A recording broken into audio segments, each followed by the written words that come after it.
বোনের সব দায়িত্ব সে নেবে, হাজার হোক একটা মাত্র বোন তার। কিন্তু নওরিনের মা মানতে নারাজ। সংসারে এমন অনেক সমস্যা হবেই, মেয়ে মানুষকে সব মানতে হবে, মানিয়ে নিতে হবে নিজেকে। দুপুর গড়িয়ে বিকেল হতে চলল, নওরিন ঘর থেকে বের হয়নি। সবাই ডেকেছে, নওরিন এক কথায় উত্তর দিয়ে দিয়েছে, ওই বাড়িতে আমি কিছুতেই ফিরবো না। দরকার পড়লে সারা জীবন এই ঘরবন্দি হয়ে বেঁচে থাকবো। নওরিনের ইচ্ছে করছে মরে যেতে, কিন্তু প্রাণ নিতে সাহস লাগে, হোক সেটা অন্যের কিংবা নিজের। তুমি নিজে থেকে দরজা খুলবে নাকি আমাকে দরজা ভাঙতে হবে? ইসরাক দরজার সামনে দাঁড়িয়ে আছে। নওরিন বাসা থেকে বের হওয়া মাত্রই ঈশা ইসরাককে ফোন দেয়। ভাইয়া, নরিন চলে গেছে। পাগলামো করছে। তুমি নাকি নীলাঞ্জনাকে। এতটুকু বলেই ঈশা চুপ হয়ে যায়। এমন অসভ্য কথা ভাইকে বলতেই তার ভীষণ লজ্জা লাগছে। ইসরাক জোরে দম ছাড়ে। নওরিন এমন কিছু যে করবে তা সে বেশ বুঝতে পেরেছিল।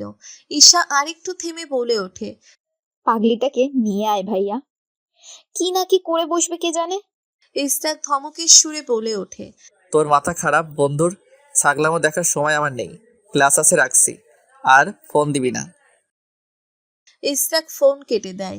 ক্লাস শেষ করে ইসরাক বেরিয়ে পড়ে নওরিনের বাড়ির উদ্দেশ্যে।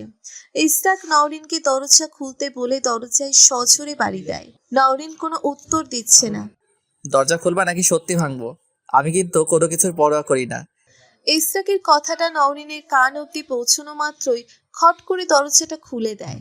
নওরিন সবার ডাক উপেক্ষা করতে পারলেও ইসরাকের ডাক উপেক্ষা করতে পারে না।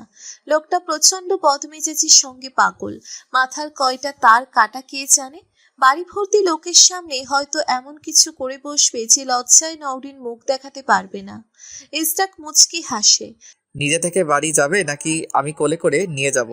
নওরিন ছোট্ট একটা ঢোক গিলে ইসরাকের পিছনে তাকিয়ে দেখে তার পিছনে তার দুই ভাবি মুখ চিপে হাসছে, আর নওরিনের বাবা লজ্জায় মাথা নিচু করে আছে। তিনি সেখান থেকে প্রস্থান করেন।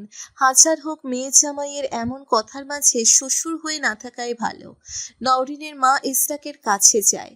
বসো বাবা, বিয়ের পর প্রথম এলে একটু আপ্যায়ন তো করতে দেবে। ইসরাক শাশুড়ির দিকে তাকিয়ে একটা মুচকি হাসি দেয়। আপনার মেয়ে বাড়িতে কাউকে কিছু বলে আসেনি, সবাই জানে ও কলেজে এসেছে। কলেজ আওয়ার তো শেষ হতে চললো, মা জানলে খুব রাগ করবে। প্লিজ কিছু মনে করবেন না আন্টি, আমাদের যেতে হবে। কি বলো বাবা? বেশ, তুমি ওকে নিয়ে যাও, কোনো সমস্যা হলে জানিও। আর আন্টি বলো কেন? আমি তো তোমার মায়ের মতো, মা বলে ডাকো। শাশুড়ি তো আরেক মা। ইসরাক মাথা নাড়ে। নওরিন সেখানে দাঁড়ায় না, ঘরের ভিতরে চলে যায়। নওরিনের মা নওরিনকে হাত চেপে ধরে। পুরুষ মানুষের শত দোষ থাকলেও মেয়ে মানুষকে দুধে ধোয়া তুলসী পাতা হতে হয়। পুরুষ মানুষের এত দোষ ধরলে চলে না, মেয়ে মানুষকেই বিশুদ্ধ হতে হয়। কথায় আছে, পুরুষ মানুষের 7 খুন মাফ। নওরিনের মা কথাগুলো ইসরাকের সামনেই বলে। ইসরাক ভ্রু কুঁচকে তাকায়। সত্যিই কি তাই? বাড়ির অন্যান্য সদস্যরাও সেখান থেকে প্রস্থান করে। ইসরাক শার্টের কলারের কাছের দুইটা বোতাম খুলতে খুলতে নওরিনের কাছে আসে। নওরিন বিছানায় বালিশ কোলে করে বসে আছে। ইসরাক নওরিনকে খুঁটিয়ে খুঁটিয়ে দেখতে থাকে।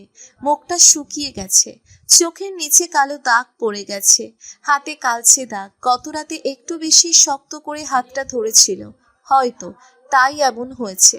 এই মুহূর্তে ইসরাকের ভীষণ মায়া হচ্ছে। বাচ্চা একটা মেয়েকে হয়তো একটু বেশি কষ্ট দিয়ে ফেলছে। কিন্তু নওরিনের অতীতটা যে এমনই, বারবার ইসরাককে বাধ্য করে নওরিনকে কষ্ট দিতে। ইসরাক নওরিনের কাছে গিয়ে বসে পড়ে। নওরিনের হাতটা নিজের হাতের মধ্যে নেয়। আমার উচিত তোমাকে ঘৃণা করা, আমার চাই তোমাকে প্রচন্ড ঘৃণা করতে, কিন্তু আমার মন মানছে না, ইচ্ছে করছে না তোমায় কষ্ট দিতে।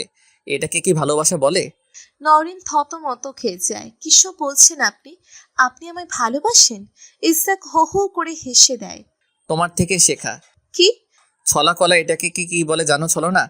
আমি তোমায় ভুলিয়ে ভালিয়ে নিজের সাথে নিয়ে যাব, তারপর ইচ্ছে মতো পিটাবো, পিটায়ে তক্তা বানিয়ে ফেলবো। বেয়াদব মেয়ে, এভাবে কেউ বেরিয়ে আসে? নওরিন চোখ বড় বড় করে তাকায় ইসরাকের দিকে।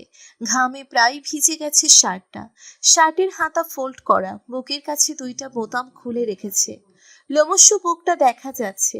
অসভ্য একটা, এভাবে বুক দেখিয়ে মেয়ে পটান বুঝি? ইস্তাক ভ্রু কুচকে তাকায়। আমি যাবো না আপনার সাথে, প্লিজ আমাকে জোর করবেন না। রাগ থেকে বলছি না, ঠান্ডা মাথায় বলছি। আপনার নীলাঞ্জনাকে বিয়ে করে নেওয়া উচিত। পিতার পরিচয় ছাড়া সন্তানের কোনো দাম নেই। কিসের সন্তান? এখনো অস্বীকার করবেন? ইস্তাক গলার স্বরটা গম্ভীর করে বলে ওঠে। না, ভুল হয়ে গেছে আমার। নাও স্বীকার করছি, বাচ্চাটা আমার। এমন আরো অনেক বাচ্চা আছে, ওরা সবাই পেট থেকে বের হলে তোমার কোলে তুলে দেব। তুই মানুষ করবে, সকাল বিকেল রাত তাদের ফিডার খাওয়াবে, সাথে নিজেও খাবে। বাচ্চাদের সাথে সাথে তোমার মস্তিষ্কেরও বিকাশ ঘটবে। নওরিন দাঁত কিরমির করে বলে ওঠে। নির্লজ্জ লোক একটা। বাড়িতে কি বলেছো? শুধু এতটুকুই বলেছি, আমি আপনার থেকে ডিভোর্স চাই। ভয় নেই, ইসরাক ইমতিয়াজ শিকদারের চরিত্রের বিবরণ কাউকে দিইনি।